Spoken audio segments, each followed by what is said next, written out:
Dalhin mo sa usapin ng datos, wala siya. Pero dalhin mo dun sa bastusan, nandun siya. 110 days na. Diba? Meron na po na-file. May na-file na po.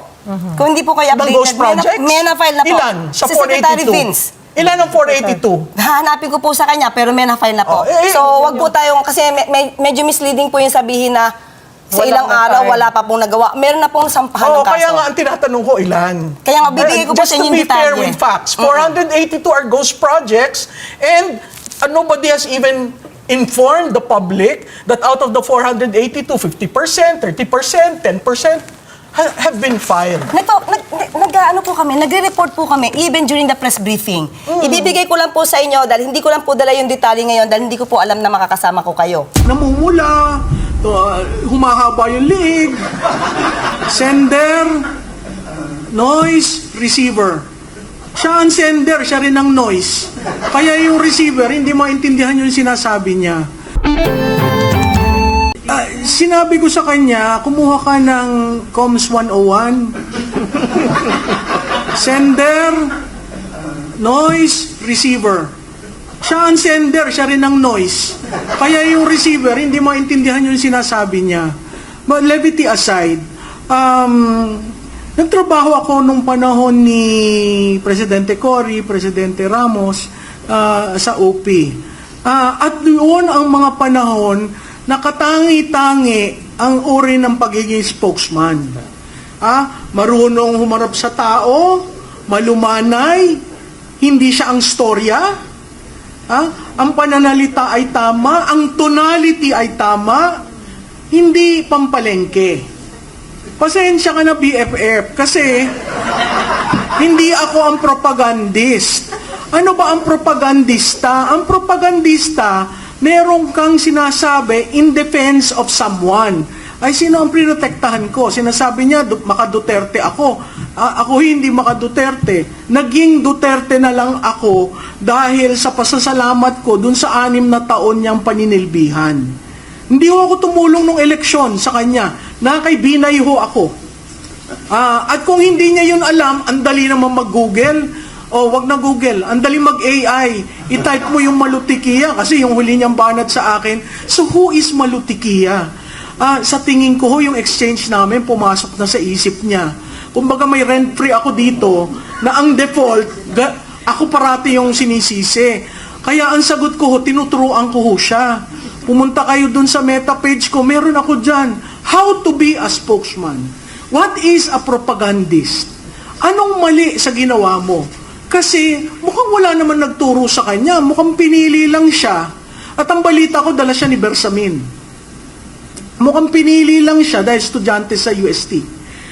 Pinili lang siya. At ang default niya, sisihin ng Duterte. Saan ka naman nakakita ng spokesman na ganon? Diba? Si Duterte na nasa dahig, sisisihin mo. May narinig ka ba dito sa amin na nagpropaganda kami para kay Duterte? Ito'y partido niya. Pero simula na nagsimula tayo, walang nagbabanggit na ang mga Duterte magagaling. Walang ganon. Pero siya, ganon. Ang ina-address ko sa mainstream media, pag kayo nagtanong ng tanong, siguraduhin yung sagutin niya. Kasi kasama kayo sa propaganda. Kung i-accept nyo, yung sagot niya. Perfect example, what do you think about incapacity? Sinagot ba niya? Hindi. Ang pivot niya ay ang mga Duterte, dapat tanungin yan. Yung mga yung baha, nagsimula sa mga Duterte. Kaya nung tinatanong ko siya sa datos, hindi nga siya spokesman, ang pangalan niya, Press Information Officer. Information. Dalhin mo sa usapin ng datos, wala siya. Pero dalhin mo dun sa bastusan, nandun siya. Di ba? Ang tanong ko sa mga nasa Malacanang, hindi nyo ba ginagalang ang institusyon ng presidente? Hindi nyo ba ginagalang yan? Kasi hindi lang kayo ang mag-occupy dyan. Ipapasa nyo yan sa susunod na liderato. Anong ipapasa nyo kung yung institusyon sira? Dahil kay Claire Castro. Dadaling ko sa kanya. Kasi nakakahiya. She is not communicating. She is the propagandist. Ha? Kasi paano, tinawag niya akong propagandista. Ang sabi ko, anong proof mo? Ako ba'y binabayaran ng mga Duterte? Hindi. Kliyente ko ba sila? Hindi. Kaya nga ang sinabi ko, ako'y Pilipino, mahal ko ang bansa ko, magkokomentaryo ako. Hanggat ikulong ako ni John Vic Remulla. Diba? Kasi inciting to sedition na wala mga akong sinabi na ibagsak ang administrasyon. Ito, example ha. So, really, ang appeal ko kay Secretary Dave Gomez, si Dave Gomez is a man drilled on communication, on crisis communication. Pwede ba? Alsin nyo na siya.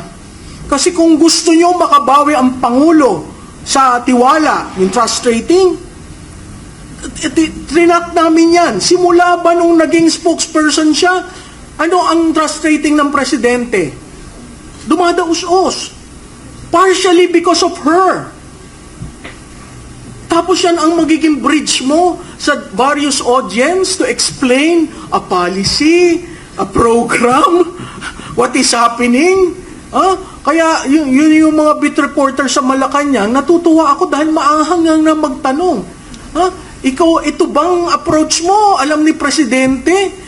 Muli, binanggit na po natin ang ating sagot at sila'y nagkausap na po at sinabi nga po natin, pabayaan na po natin at sila naman po ay nagkausap na. I'm sorry, hindi namin pwede pabayaan because the taxpayers who are funding the government and are actually paying the salaries of this administration is actually asking for the truth from the palace. Bakit po natanggal yung executive secretary at sino po yung nagpatanggal sa kanya?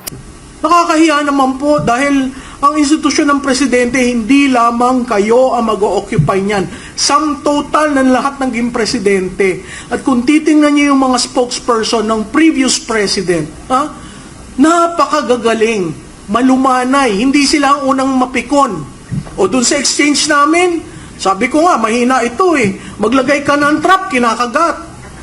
Diba? Ilang beses ako nag-trap. Kaya alam kong hindi marunong sa messaging, hindi marunong sa comms, kasi kagat siya ng kagat. Tapos ang depensa niya, sarili na niya. Diba? Bakit sarili mo? Hindi ba yung principal mo dapat ang dinedepensahan mo? Kaya nagiging pikon, nagiging namumula, humahaba yung liig. Diba? Kaya nga ang sabi, the number one cardinal rule of a spokes, never be the center of the discussion at wag mapikon. Kasi you represent the institution. Ngayon, kung talagang palengkera ka at yun ang gusto nila, palengkera, kawawa naman ho ang Malacanang.